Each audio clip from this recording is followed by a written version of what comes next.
All right. Hey, welcome everyone. We're crossing the streams. This is so exciting. Oh, that was laughing. I think I meant to do applause. Yes. Just getting used to the excellent. Getting used to the new toys. It's so fun. Welcome everybody to Crossing the Streams, the country's #1 TV and movie binge watching suggestion program, coming to you live. And I think we're even live on Fireside right now.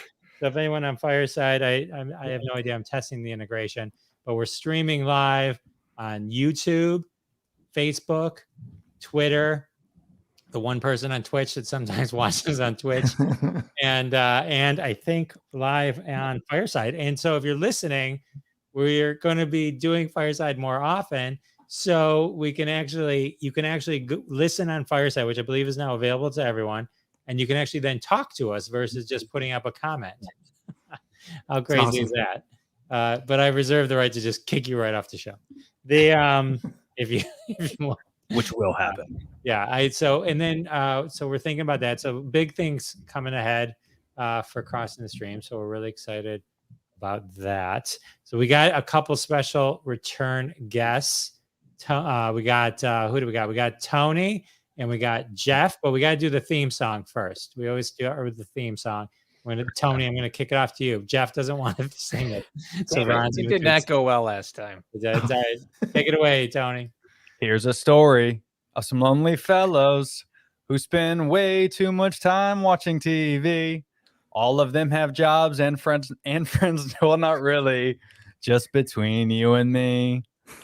They made a live show out of their hobby. Every TV watcher's TV watching dream. Jeff, Ron, Sal, and Bob. And then there's Howard. They call it Crossing Streams. And then one day they went live on all the platforms. You could hear the people laugh and shout and scream. Still can't find another word that rhymes with platform. But man, we cross the streams. Everyone, we cross the streams. We cross the streams. That's the way we do it here. We cross the streams. Da da da. Da, da, da. So everyone new to Crossing the Streams.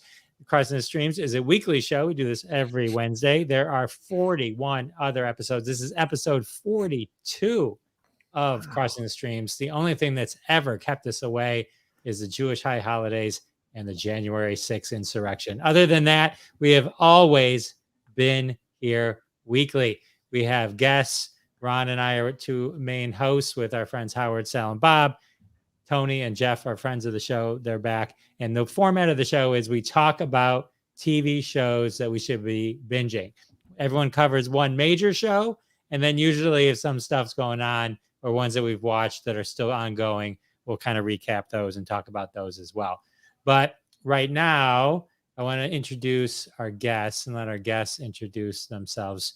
Tony B, I think, is this your third or fourth trip? I did not check just before. I apologize. It might even be 4. I think I was tied with somebody for the most guest appearances. So hopefully I surpassed them. That was my main goal. And then I was never going to come back on the show again. So I think I beat that other person. But yes, thanks for having me on. This is fun. I'm a geek at heart. I got a YouTube channel that talks about geeky shit and trailer reactions and movie reviews. But I also have a podcast where I talk about health, wellness.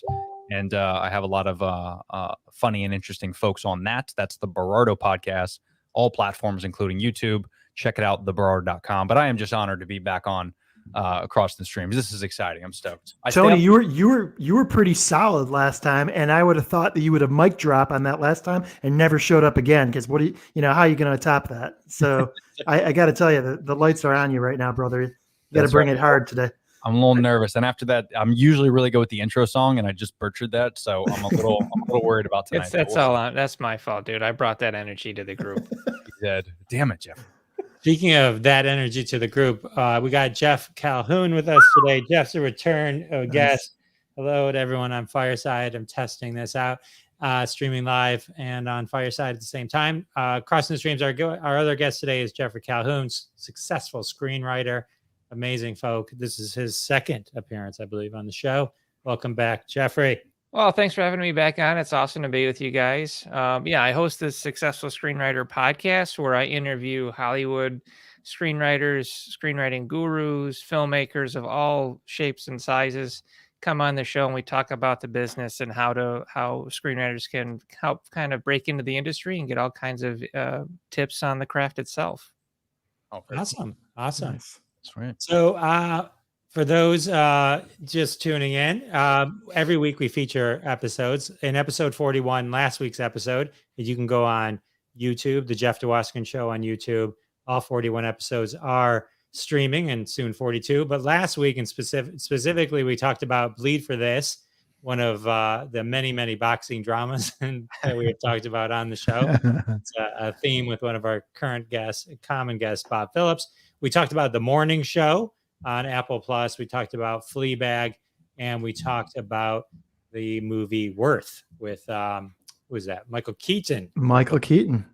So that was great. This episode, we got some really great stuff that we're going to focus on. We got 9 Perfect Strangers, the Hulu masterpiece, and then we got Succession on HBO, and Extract starring Jason Bateman, and Squid Game, which is kind of making its way. Everyone's kind of talking about that show. So I'm excited to hear about that because I haven't actually watched it yet. So everyone caught up on Ted Lasso, first of all, before we jump in? Hell yes. Oh my God. I still don't have Apple. Yeah, me neither. I can only afford so many streaming services, guys. Let me just say, if you don't, first of all, Ron's way more addicted to Apple Plus than I am, but Ted Lasso pays for itself 1,000 times over. It is 100%, literally the best show. I almost feel like you should get vaccinated and you should be watching Ted Lasso. Like those are the 2 main things And that then people you're should Will- be doing in life. Will Ted Lasso be doing the vaccinating? I Interesting. think he would. I think he Okay, all right. Interesting. And if he did, he'd be telling you a great story about him and his dad, about how vaccinations ended up changing his relationship with his parents. I just got to tell you, it is such a great show. It is a life altering in the sense that it really, such a dark time right now that we're all living in right now, the world needs a show like Ted Lasso. Oh, it's that's just, nice. it's just perfect. And so cool. I super appreciate it and super look forward to it every week. I agree with everything that Jeff just said. Yeah, you guys. I keep hearing that. I keep hearing it's worth just getting. And then, there's so many cool things that are coming out for Apple. I mean, like the morning show, right? You talked about that last week. Yeah. I heard that's a really good show too. So Yeah. maybe it's worth whatever, $10-12. The question is, if I had to choose between all the other streaming services, you got to have the Netflix, you got to have HBO Max. Am I dropping Hulu for Apple Plus? No, because then you'd be giving up only murders in the Yeah, building. but do you have Verizon for your cellular? I do. Because for Verizon, for $9, you get the triple play, right? You get Hulu, ESPN Plus, and Disney Plus. I have that. Right? Yeah. I mean, that's my thing. To Geoffrey's point, now I'm adding another streaming service. Then there's Peacock, and then what are we talking about here? Is Apple Plus really worth it for Ted Lasso to add that $10? And you're saying yes, so I think I'm sold. I don't know. Well, I will say this, you can go month to month with any of these services now. So that's the beauty of it also. Check it out. You don't have to commit. All right, but good. I will tell you, you'll be sold after the first episode. Unfortunately, you just sold me again. So I have to. I'll be right back. That's funny. So Hey, so I'm also Jeff. Yes. Sorry, I just to let you know, I took the liberty of kind of researching Netflix's top 10 if you want to have that conversation at some point. You want to hit up maybe a couple of headlines, but not the whole Well, thing. yeah, I'd be happy to. They started doing something really interesting for stuff. They broke their top 10 into the top 10 by total views versus the top 10 in terms of number of minutes watched in its first 28 days of release, which I thought was a super interesting way to break it down. So basically, they're asking the question, who's sticking with the show, watching the whole show, right? But in the legitimate, total views, the number one show this past week was Bridgerton, which I have to admit I haven't seen. Did we do a review of Bridgerton? Did somebody do a Bridgerton review? No, because I think we haven't had any women on. But my wife, I tried to watch the first episode, and then I said, you know what, this is a great series. You know how like in a relationship you have the shows you watch together, and then you have a show that you watch, and she has a show that she watches or he watches, whatever your relationship stat is. But like, right, and so that's what you watch when that other person's not around, and you know that's not cheating on the other person, right? Right. And so Bridgerton, I'm like, this one's yours. This is all yours. Take Bridgerton. The benefit to having at least my wife and maybe yours as well watch Bridgerton, it's soft core porn basically. So you can reap the benefits of Bridgerton without watching Bridgerton. So I highly recommend Bridgerton. Interesting. I see what you did there. That is an excellent point. Like Game of Thrones. Like I sold my wife on Game of Thrones, where it's like, you know, there's a bunch of women that overpower men. And then obviously after a few episodes, she realized I was lying. But there are some cool moments in there for the women, obviously, mostly for the men. So I guess Bridgerton is like I had to do that for my wife. So, yeah. Nice. Right, hey, cool. hey, CRP, go F yourself. That's an inside joke between me and CRP. So, hey, Casey Ryan, plot. I think Casey, I'm working on something for you for this week, so you can join my podcast. Speaking of which, my podcast, I just want to plug it real quick. Live from Detroit, the Jeff Dwoskin Show. This week's episode I particularly love. It's with friend of the show, Billy Van Zant. He happens to be Little Steven's brother. They're brothers, but and he actually tells a really interesting story about Little Steven on the podcast. But it's only focused on Jaws 2. Billy Van Zant was one of the main characters in Jaws 2, and on the first show we talked about his book and all that kind of stuff, which is a great episode also. But this one we just talked about Jaws 2, and I loved it. I love for some reason the Jaws movies just I find super really cool. So very cool. So should we get into one of the shows? Should we get into one of our shows? Should we do it? Do it. Should we do it? Ron, let's start with you. What was yours? Mine's 9 Perfect Strangers. And it's interesting. It shows here in the promo that you have from Prime Video, but actually it's on Hulu now. So that is weird. So I'm not sure how that exactly happened. You know, I'll be honest. I'm not a huge Nicole Kidman fan. I did like The Others, and you know, beyond, because I do like scary flicks. CRP, I know you're into that as well. And I thought The Others was well done. But other than that, I can't think of many films that she's done, Nicole Kidman, that I really get excited about. And I was particularly not Days of Thunder, where she looked good. I mean, but come on. You know, and so when I heard about this show and heard that she is portraying a Russian, so now she's Nicole Kidman now with a Russian accent, I was really dubious about the effectiveness of her acting ability in this role. And I'll just say I was wrong. I was wrong. She is excellent in this role. For those of you who don't know the storyline, Nicole Kidman runs a self-help camp, basically, that people go to. It's not necessarily like for a drug addiction or whatnot. It's for people to go find themselves.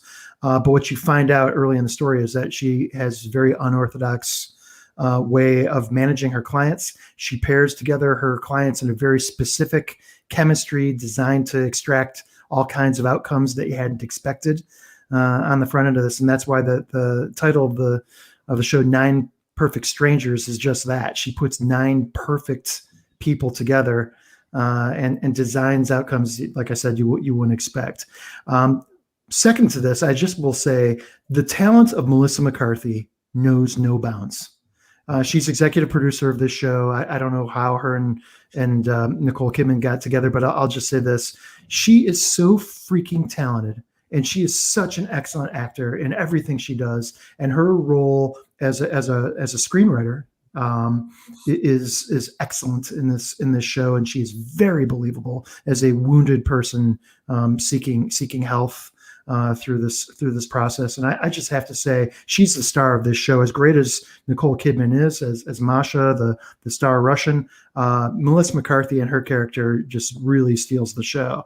And I will just say one other thing. I was never a big Bobby Cannavale fan. I didn't know much about him, frankly. It wasn't that I was against him I just didn't know much about him. He is also excellent in this show, and very believable. And I will tell you that there is a relationship that develops in terms of the characters between Bobby Cannavale and Melissa McCarthy, and their interplay between the two of them is worth the price of admission for this show. So I'm 6 episodes in. It's I believe 9 episodes for the first season. I am super enjoying this right now. It's a little dark. It's a little freaky. There's some kind of secondary elements to the storyline, which are a little out there. But the overall story of 9 people coming to heal themselves under the guidance of Masha the Russian is a fantastic storyline, and I highly recommend it. On Hulu, these are typically 45 to 60-minute episodes. They run by really quickly. It's easy to binge. They have been dropping 1 episode per week, but now, like I said, I think they're through all 9 now, so you can probably binge it now. And I've really enjoyed it. It kind of took me by surprise. Let's go a little deeper, because I know Tony actually wanted to talk about this one as well. And I've seen, there's 8 episodes, and Tony, you've seen all 8? You know, and you can disagree with Ron if you don't. Yeah. It's not a big deal. That's why we're all here. Yeah, it's meant to give different opinions. I've watched the first 4 episodes. Well, let's put it this way: when Jeff was like, "Hey, Tone, you want to come on this week?" I was like, "Fuck yeah, I know what I'm talking about. Perfect Strangers." My first thing, and he's like, "Can't." Dude, we should both talk about it. I mean, that's a thing. We can do that. I just wanted him to have another prime one. But I figured it would help with the conversation. Yeah. But the reason why I'm excited to talk about this, and I'm glad it's being discussed, is I agree 100% everything you just said, Ron. 110%. Probably very similar to like Lasso with Apple. Like I would pay. In fact, I would even dare to say if this was a movie, if this was a 2.5, 3 hour movie, even though it's 8 episodes and not longer, but I would pay to go to the movie theater and watch this thing. And I don't do that a lot. Yeah. But I thought it was incredible because I was with you the same way. Nicole Kidman, I saw the series she did with Reese Witherspoon before this on HBO, Little Big Things or Little Big Lies, yeah. And that was really good too. And it kind of reminded me a lot of it, just the dark, ominous, a little bit of comedy, but it was, a lot of character building, a lot of twists and turns.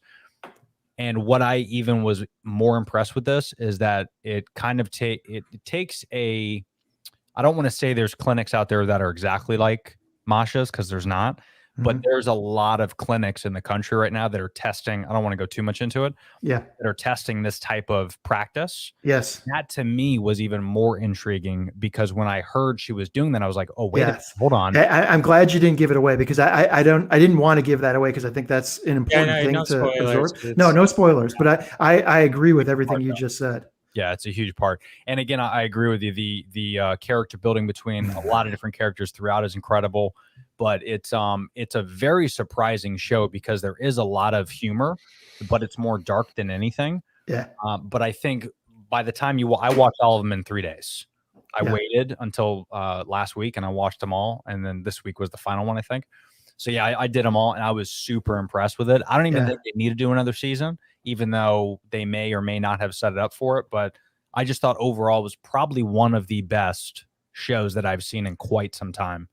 I'm really glad to hear you say that. And I should have mentioned Michael Shannon too, who plays the character Napoleon. And he's, for those of you who don't know Michael Shannon, I mean, he is a terrific actor. I first got him in the Leonardo DiCaprio movie Revolutionary Road. Revolutionary Road, is that what it's called? Yeah.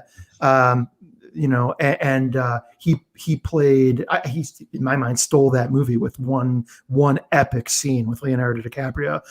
So as soon as I saw him in this show, I was like, "This is a serious actor. This guy. He's Zod from Man of Steel." Well, and he was also in Midnight Special too. Boardwalk Empire. He was in Boardwalk Empire. That's exactly. It's just funny thinking of him as Zod, and he's kind of a goofy dad.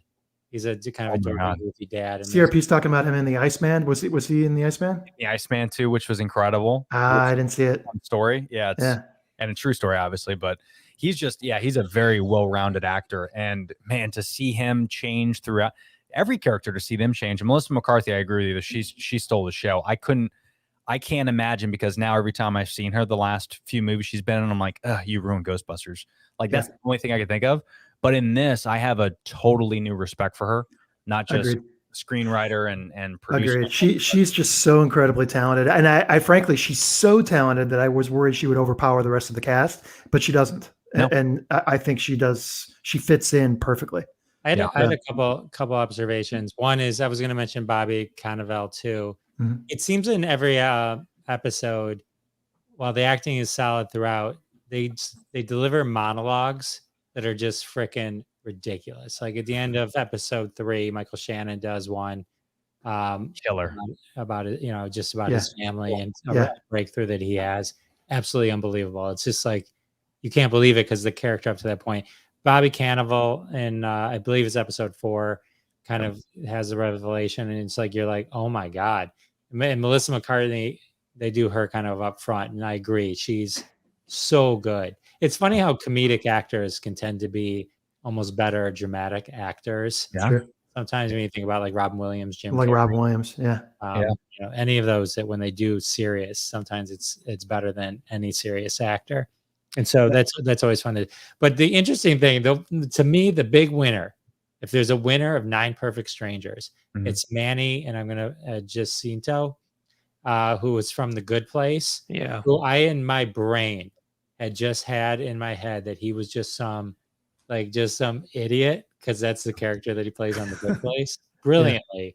But in this one, he does not have that tone of voice.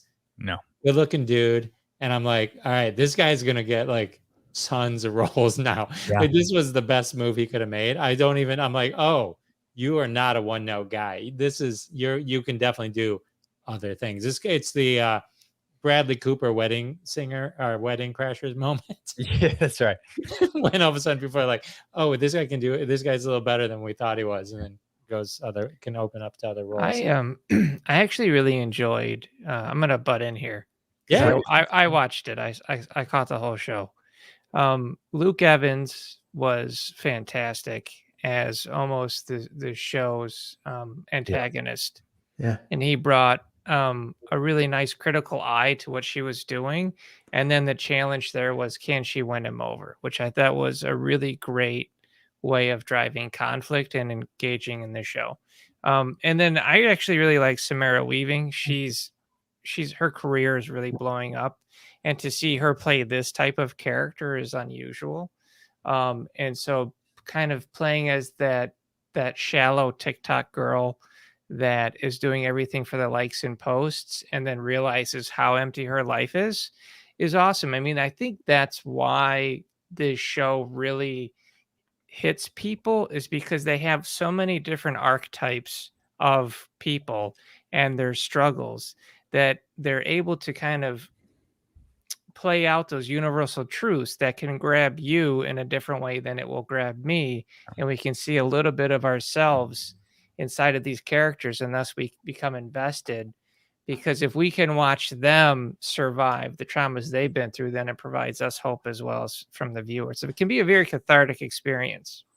Can I ask a question? Did you sense any from Samara Weaving, any of just a little Annie Murphy from Schitt's Creek, a little bit? Oh, she was totally Annie Murphy. Sure. Yeah.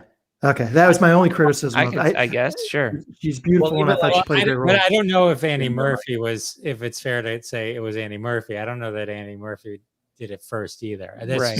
That's true. It could just be like that type of character. Mm-hmm. Yeah. She was I good. do love, it's funny. I'm glad I love Jeff. Jeff brings a great writing point of view to the conversation. I love sure. that. And I did love, I'm glad you mentioned it, Luke Evans' friendship with Grace Van Patten, Zoe. Yeah. I like Really their strong relationship. It was really cool. Yeah. And Well, Tiffany Boone, by the way, was killer in The Hunters on The Hunters. with isn't that what it was called with Al Pacino? Pacino, the Nazi Hunter one? She was Foxy. She was foxy. The last thing I will say about 9 Perfect Strangers is I can't think of another series where every episode I laughed, I was shocked, and I got misty in every episode personally. And that doesn't happen a lot, where you actually feel for these characters, like you said, Geoffrey, where it was sometimes just like the Melissa McCarthy one in particular was like, that one really got me. But that monologue got me each time, and it was And it's crazy because they're only 45, minute episodes, whatever. But, it's in the course of 10 days, I think they were at this retreat. So Right. them grow and to push it in 8 episodes, all those characters is incredible writing. So it's very impressive. Yeah. So good. Very cool. All right. That's good. Nice job. For people on Fireside and anyone listening in the future, we're going to be also simultaneously on Fireside. So you can actually raise your hand if you are familiar with the show we're talking about. I will admit, if I have to push a button on Fireside right now, I don't know how to do that. So if you're like, why won't? So if I'm not, that's what's going to happen with this first episode. But I'll learn in future ones. This is meant to be more of a test. So cool. So we're gonna move on from 9 Perfect Strangers, and we got a new one coming up. This one I'm really interested in hearing about. Squid Game. There's a lot of talk about this one, so I'm really interested to hear what you have to say, Geoffrey. Oh, Squid Game is awesome. So it's a Korean drama with a horror element to it, and it essentially is about desperate people who are in an exceptional amount of debt, and they are approached by someone who offers to give them money if they agree to play a game. They have to sign a contract, and they sign the contract, they can play the game. Now they get in, and the promise is that they're going to make so much money they'll pay off all of their debts and more. And so everybody takes it very lightheartedly. They get in there, and it's kind of weird. Everybody shows up for a van, they're captured, and then taken into a warehouse where they have to play the game. The Squid Game isn't something you see until the end of the show. So it's actually a series of kids' games. And I don't mind spoiling the first episode. They play red light, green light, that's what you're seeing right there on that poster you just showed us. And so no big deal until somebody says red light, and then someone takes a step and they get drilled in the head by a sniper. And you go, okay, this is next level stuff. And it's really great. What I really appreciate about this is the main character. This is so hard to pull off. The main character, you do not like him at all. There is no likability, and it's actually very difficult to sympathize or empathize with him. They did that on purpose. They did seed in little moments where, like, the guy steals from his mother, and you're like, oh, I don't like this guy at all. But then you realize he steals from his mother because he is so broke. He's playing an arcade grab machine to try and win his daughter a gift for her birthday. So just really intelligent writing like that can make you hate a guy, but then like a guy, and can manipulate the reader, the audience at that type of level is really difficult to do. And these guys pull it off. So you get to watch this guy who was really at the bottom of his barrel grow throughout the entire series. It's fascinating. And they pepper all kinds of amazing side characters in there, from a deranged old man with Alzheimer's who is having the time of his life, by the way, as he's playing these games and everybody's being killed, to him who's scared shitless, and then his best friend who was this entrepreneurial businessman that everybody really respects, but there's something hidden about him. And then you realize the inner monsters within some of the characters versus the inner angels. It's a really great show, and it pulls you in. I mean, it had me by the end of episode 1. It usually takes about 3 shows to grab me. When Netflix did their metrics, they said it takes about 3 episodes to hook an audience and create a binge watch there, because your brain actually releases the happy chemicals that make you want to keep watching. So binge watching can actually kind of become a form of addiction. So, but that had me after the end of episode 1. Wow. Are you sensing that there is a strengthening of the Korean movie making and show making capability? Because I am seeing so much great content out of Korea over the last couple of years. I wouldn't say it's just Korea. I mean, I would say it's Japan. I mean, Alice in Borderland is a fantastic show. That's Japanese. Norwegian shows are picking up. I think it's called Dark. So I think what I'm hoping is that American audiences are becoming more open to foreign shows, whereas before what we would have would be like The Office, right, which was a remake of a successful British show. Same with House of Cards, which was another remake of a British show. So I think instead of having to remake these shows for an American audience, now we can really enjoy the original versions of these shows. Yeah. Which are usually good. I mean, I enjoyed, Ricky's Office. I enjoyed that a lot. So, I wouldn't know it without companies like Netflix doing stuff like this. So it's exciting to see. Well, like that Utopian show that came out on Amazon, it lasted a season and then it was canceled. Well, that was originally a British show, and Amazon released the original show, which you got 2 seasons on. I was like, that was a good show. I went back and watched it. I was like, oh, it's way better than the American version. So I think there's a new show coming out called Ghosts that it was based on some UK thing. Hey, real quick, friend of the show, we're going to test to see we have somebody on Fireside that I brought up. So, Brian, are you there? Hey guys, how are you? Oh, hey, that's super cool. Fireside. How cool is this? Brian Green from the Commercial Break podcast, everybody. Friend of the show, been on the show a couple times. Brian, welcome to WKA. Brian, do you have a story about a shoelace gone bad? I actually just bought a series of shoelaces that are very colorful. They're brightly colored with patterns, and my wife said, you will never put those on your fucking shoes. So if anybody needs any brightly colored shoelaces, let me know. They are on Facebook Marketplace right now. Awesome. All right. Well, that's Fireside. How cool is that? So that's coming through my phone, through the Rodecaster, into the studio. We can hear them. They can hear us. This is a revolutionary new approach. Brian Green, instrumental in helping me set this up. Thank you so much. Well, I'm glad you got it done. And you guys, I want to let you know that I know he wants to test me coming up here, but everyone sounds great. You're coming through picture perfect.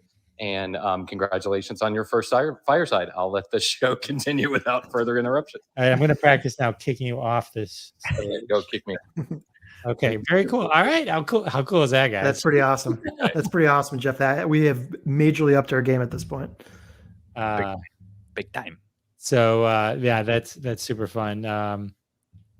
Let Jeff stew in that successful moment. That was kind of cool. Well. So I just getting back real quick, because I do believe, to your point, that shows from other countries, shows from different cultures have found their stride in streamable platforms. I think, under traditional theater-based models, I don't know that people are willing to make the investment or the risk, the time on a Friday or Saturday night to try it out. But when you're on your couch and it's sitting there on Netflix and the algorithm says you're going to like it, it might be worth a flyer on it. And I think that drives participation and some of the changes. Yeah. And just to add on to that, because I have a couple buddies that are in Cali that are actors and filmmakers themselves, and a lot of people are scared of the streaming phenomenon that's happening right now, because they think it's going to be the end of making movies and things. I think it's the complete opposite. I think we're going to see a lot of countries that we wouldn't have the opportunity to going into like an AMC or Regal Cinema, because now these people are not going to invest money into selling those movies to these big movie theaters to get it in the United States. They're just going to up the production value of the actual film and go to a streaming service. And they could do all that from their own country, whether it's UK or China or Korea. So I think it's going to up the ante for movies, and it's going to make that pleasure of watching a movie at home even better. So it's exciting. It's exciting to see that stuff. Squid Game looks awesome, so I'm going to check that out. So good review, Jeff. Yeah, I'm going to check it out as well. Hello to Carmen, by the way. Hello to Carmen, Manhattan, and Lee. Mick. Lee is always. Lee was actually early today, but she's Lee. So hey, you know what? All in the Family was based on was a remake from cool overseas. If you watch the opening of All in the Family, it says what it was based on. Yeah, it was hey Tim, what's going on? So there's so many ways, as you can tell now, we've revolutionized the show. There's so many ways now that you can communicate with us. You can communicate with us by commenting on Facebook or YouTube or streaming live. There's video on those channels, and Twitter as well, at Big Macher, at Jeff Dwoskin Show on Twitter. But also new starting today, and will be kind of adapting the show to help hopefully build an audience there. But we're streaming live to Fireside. So definitely check out the Fireside app.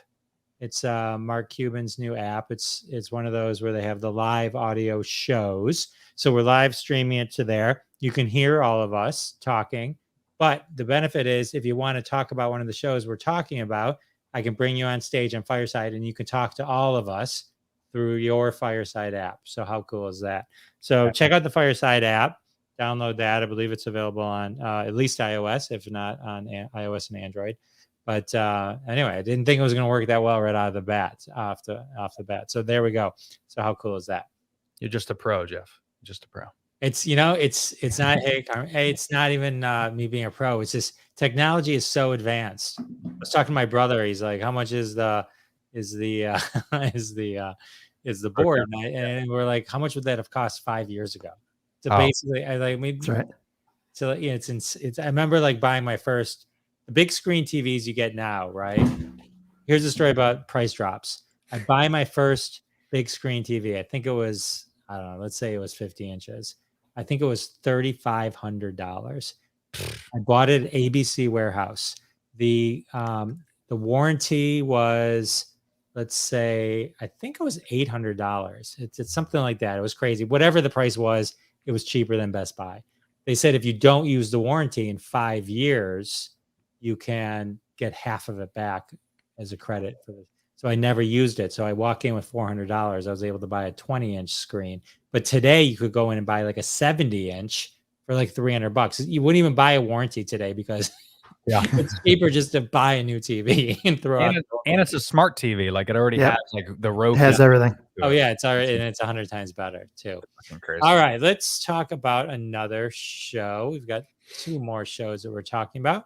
We're going to talk about Extract next, and then we're going to talk about Succession. So Extract, starring everyone's favorite Jason Bateman. Jason Bateman. There's a lot of actually big names in there. Wow, look at that! I've never even heard of this show, but this cast looks crazy. Is that who's the woman there? I think it's a feature film, right? Yeah, it's a film. It's a film. Okay, I got you. And I think it's called Extract, not Extract. What did I call it? You said Extract. Oh, right. It's like starring Liam Neeson, like he's going in to take. He's going to save Jason Bateman from the Russians. No, the reason I want to talk about this was, well, I had to think of something really quick because 9 Perfect Strangers was taken. But no, it was awesome. No, but I wanted to talk about this because the teaser just came out the week of for Ozark. And then I was like, that's like one of my favorite shows ever. And then I was like, I can't believe Jason Bateman still surprises me every episode. And then I'm like, he's been in some stupid movies, horrible bomb. And then I'm like, wait a minute. Hey. Stupid isn't good. But like you see him in that, kind of like Melissa McCarthy. It's like Ghostbusters to 9 Perfect Strangers. What? So I was like, what can I talk about that is shocking that maybe someone even hasn't seen? And that's Extract. And there's a lot of, it's from Mike Judge. So if you're familiar with Office Space, he's the creator. So it's got that type of humor. But I'm gonna read the summary because it's too great to mess up. So the owner of a factory that produces flavor extracts, Jason Bateman's character, Joel Reynolds, seems to have it all, but really doesn't. What's missing is sexual attention from his wife, Susie, which is Kristen Wiig. You know her from Bridesmaids. So Joel hatches a plan to get Susie to cheat on him, thereby clearing the way so Joel can have an affair with Cindy, a new employee, which is Mila Kunis. But what Joel doesn't know is that Cindy is a con artist, and a freaky workplace accident clears the way for her to ruin Joel's life forever. So it's all over the place, but it is absolutely hysterical. There's a lot of big names, definitely stupid comedy, very Office Space comedy. But I think it was in 2000. I should have wrote that down. I think 8 or 9. So it's a relatively old movie. I think it's on Netflix now.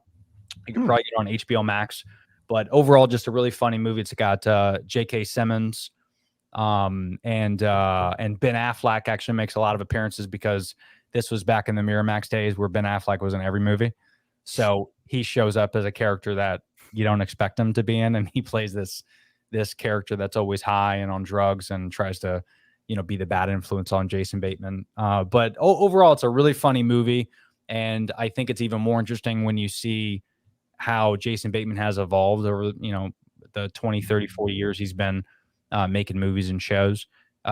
This is a really funny movie, and it's one of those ones where a lot of crazy shit's going on in the world, and sometimes we need movies like this and Office Space and some stupid raunchy comedies. So definitely check it out. What was the one he did where Terry Wells was president? I think it was with not Owen, Luke Wilson.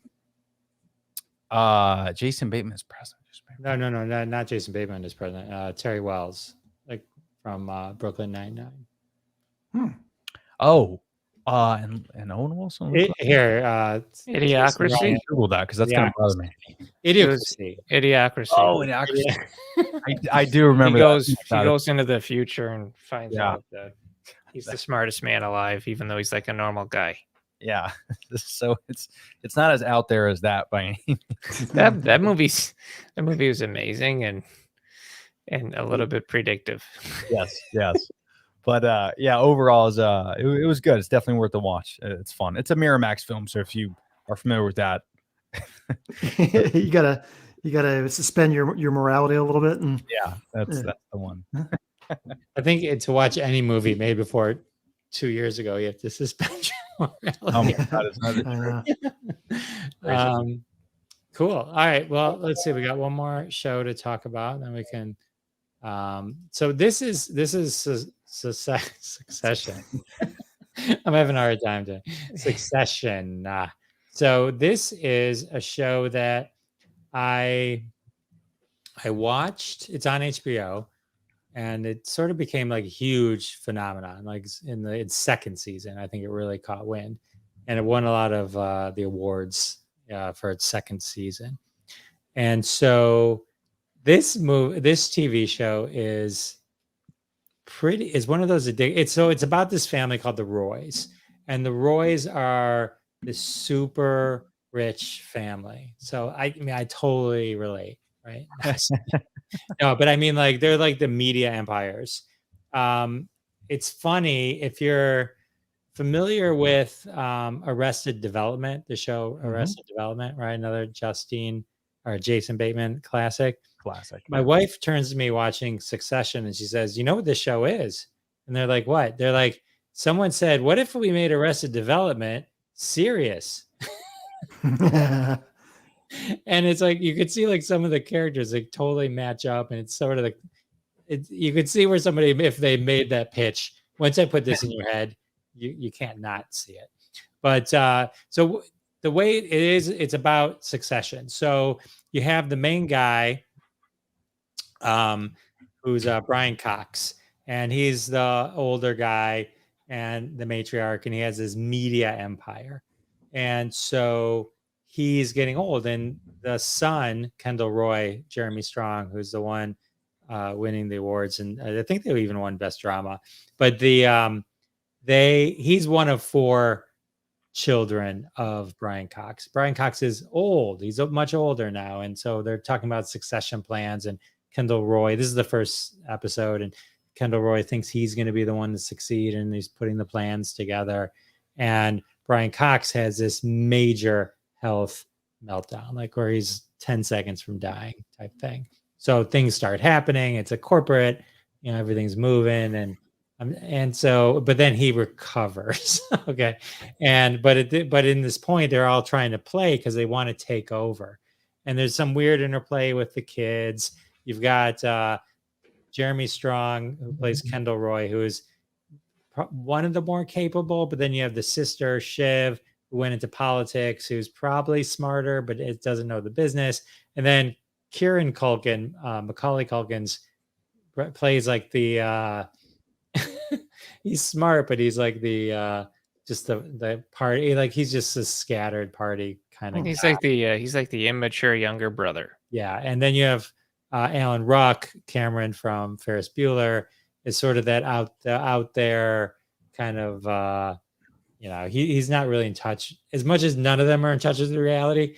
He's not in touch with either reality like ours or theirs. Very, it's a weird,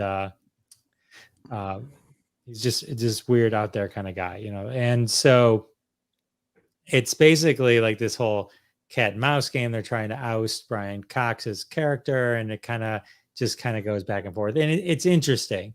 Season 2, it gets even more interesting, and the whole dynamics. My brother watched the show, and he thought the health scare in the beginning was kind of a turnoff. Once you kind of get through that, which I think because it's a very important plot point, you have to kind of get through that, and then it's just one of those insane just family dramas where nobody can trust anyone. There's literally it's just a backstab after backstab after backstab. And it's really funny because we're watching this episode, the last episode of season 2, and it plays out a certain way. And I turn to my wife and I'm like, there's no way it's ending how they're setting it up. And sure enough, they just kind of flip it and do what they needed to do to kind of just make season 3 even more batshit crazy than what season 2 was. But and season 3 comes out like in a couple weeks. So it's one of those things where I've had the benefit of, and we binged it. We couldn't stop watching it. Like there's, I think like these binge-worthy shows, I'd say 9 Perfect Strangers, which we showed at the end. If you have a 1 to 10, I know you guys may feel different because you kind of binged it faster. I felt the Continue On was about a 6. Like if I took a day off, I'd be okay. But like Succession, we couldn't stop watching it. And like to me, that's where like they turn these TV shows into drugs a little bit, where it's like you're like, oh my God, I got to keep going, And to me, that's where also the benefit of a weekly release, and you watch it weekly.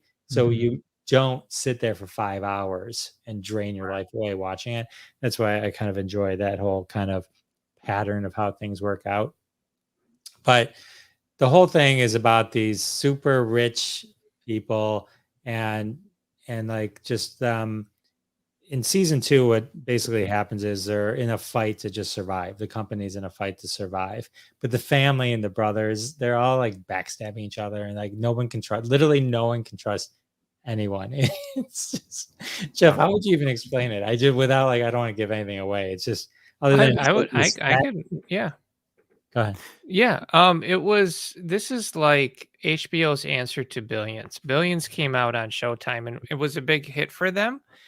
So this was like their answer for that show to keep that family dynamic and the conflict going of treachery. I mean, this is a family that is, the patriarch of the family is abusive. He's abusive to the wife. He's been abusive to his kids, and has used money and power to manipulate everyone around him. So when it comes time for succession of the family, he is supposed to pass on the reins, hence the show, but he can't do it. And since he can't do it, that's the inciting incident that drives this conflict forward, where now everyone is playing against each other, where the older brother has all the business sense, like you said, but he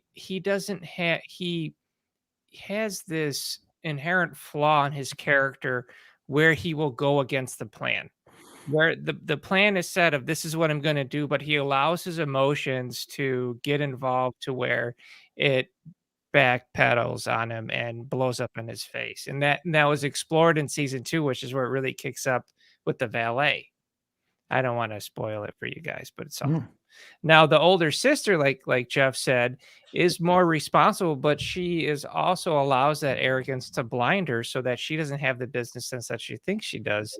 The youngest brother actually probably is right to secede the family, but he's doesn't really care.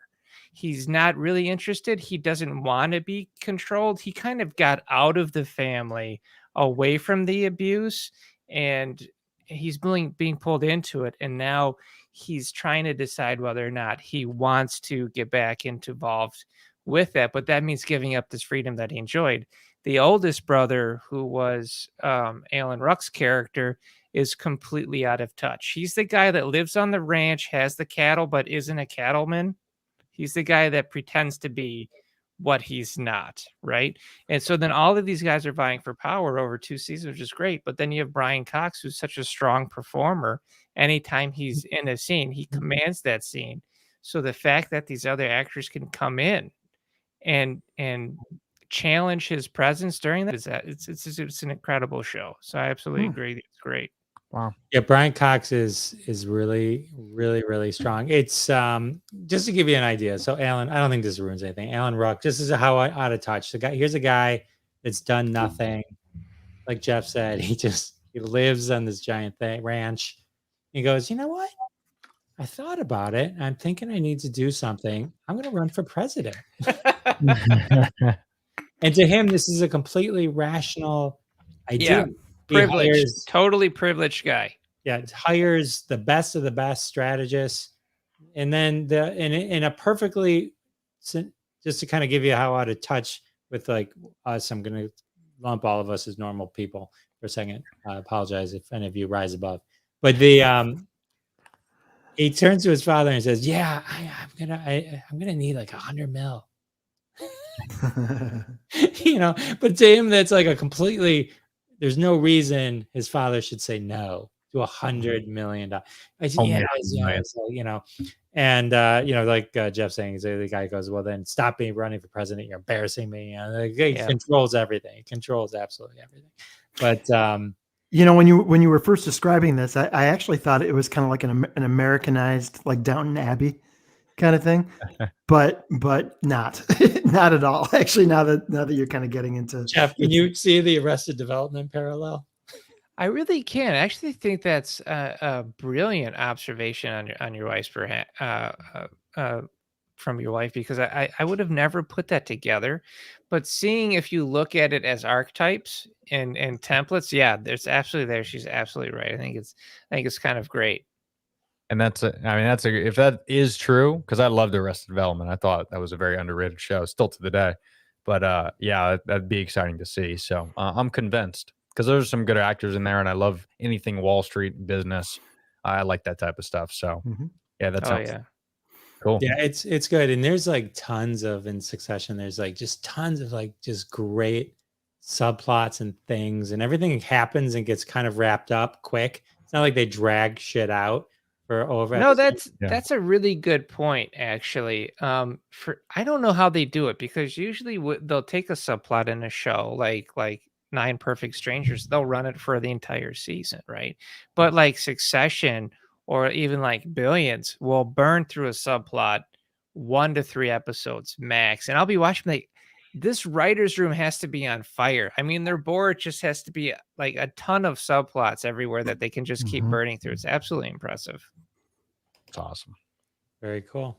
Very cool. So everyone check that out. I was talking to my brother today actually about Arrested Development, because he'd never seen it. And I told him, I said to him, season 1 of Arrested Development is probably one of the best comedies ever. I can rewatch season 1 a million times. I think people's memory 10 years later of the series as a whole is focused more on season 1. Season 2 is about 80% as good as season 1. Season 3 is about 60% as good as season 2. Right. If you watch it now, season 1, 2, and 3, season 3 isn't great. You could see why they canceled the show. Right. The quality of the show was not the same as season 1. The interesting thing is my oldest daughter, was watching it just before season 4, which came like a year later, right, when Netflix revived it. Picked it up, yeah. And she didn't know, because she's binging it. She's, why is Lindsay Portia, why does she look so different? I was like, she didn't know there was like 10 years had passed. Yeah.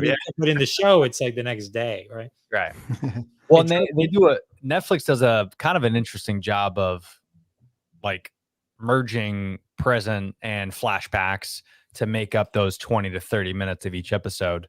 It did definitely lose its muster a little bit, for sure. I can't believe everybody agreed to it, like Forte and Bateman. I just can't believe they're like, oh yeah, this makes sense. I don't know how you guys feel, but season 4 I thought was horrible, and I thought season 5 was even worse, and like almost unwatchable. Like you're like almost like sad that they even went that route. Yeah. went the route. Season 4, I originally thought, well, they made like 45-minute episodes. It was like one of the great things I think about the original, at least first season, is it's that short, they had a very good rhythm going with that 22 minutes or whatever. Yeah. Like, to expand it, it just didn't work for me at all. And to never have any of the characters really in the same room, because they had to work around all these people's schedules, so they were never really They never, where yeah. they were grouped. And that was one of the magic things of the original episode, or the original season. And anyway, that's just preference. So No, I agree for sure. Yeah, and it would have been. I mean, Netflix probably just offered them a shit ton of money. Everyone was like, "Let's just do it. Who gives a shit?" Like, oh yeah, absolutely. If no one watches it. Who cares? Whatever. We'll do. Exactly. We'll go make Ozark 3 again. That's what Bateman said. What, on that, when does Ozark come out? I hadn't seen a teaser yet. The teaser just launched this week. I don't even think. I think it just said part 1 and part 2. It didn't even say a date on there. So it is weird because it's not even. I mean, it's supposed to be the 4th season, but I don't know how they're doing. It's the final season. Yeah. But I'm curious and maybe you know, Geoffrey, if you looked into it, but I don't know if it's going to be. It says part 1, part 2. Are they going to do like? Yeah. They had talked about that. They said they were doing a double. It's one season, but they're splitting it into 2 parts. Right. And okay. Yeah. I think then they can juice it a little bit more. Yeah. They'll probably do 6, and then they'll take 6 months off, and then do another 6, something like that. Yeah. Well, I can't believe it, guys, but we're at the end of another episode. Cannot believe it. How does an hour fly by? I'll tell you how, when you have amazing guests like Tony and Jeff. Tony, plug your podcast one more time and say goodnight. Sure. Thank you. So again, Tony Berardo, you can find the show, the YouTube, all at The Berardo, or you can just search The Berardo Podcast, all platforms. As always, gents, thanks for having me on. It's been a pleasure. Pleasure having you. Geoffrey Calhoun. That's me. All right. Geoffrey D. Calhoun, the Successful Screenwriter Podcast, wherever podcasts are available. You can also go to thesuccessfulscreenwriter.com, where I have a ton of resources for you on screenwriting, from videos to blogs to even Hollywood screenplays you can read. Awesome. Ron, Flippy Pants. You'll find me right here across the streams Wednesday nights, 9:30 Eastern time, and you'll find me on supporting the friends of this show on their local podcast. So great to be here, guys, and look forward to next week. Awesome. And I am Jeff Dwoskin, host of Live from Detroit, the Jeff Dwoskin Show, the #1 pop culture podcast in the world, as rated by Jeff Dwoskin magazine. So check out my podcast. I'd love for you to do that. Also, don't forget, download the Fireside app. You can watch us live on YouTube, Twitter, Facebook, but then also in the coming weeks, you'll be able to actually talk to us, be part of the show, the shows that we talk about, and through the Fireside app exclusively live. So that's exciting. All right, everyone. Thank you. And we will see you next time. And that has been another episode of Crossing the Streams. Join us every Wednesday at 9:30 p.m. Eastern Time, live on Facebook and YouTube. Follow the Jeff Dwoskin Show on YouTube to be alerted every time we go live with your hosts, Jeff Dwoskin, Ron Lippett, Howard Rosner, Bob Phillips, Sal D'Amelio. We're all in the socials. Follow us. Listen to our podcasts, live from Detroit, the Jeff Dwoskin Show, the Sal and Bob Show. Check them all out, and we'll see you next week and every week when we cross more streams right here. See you then.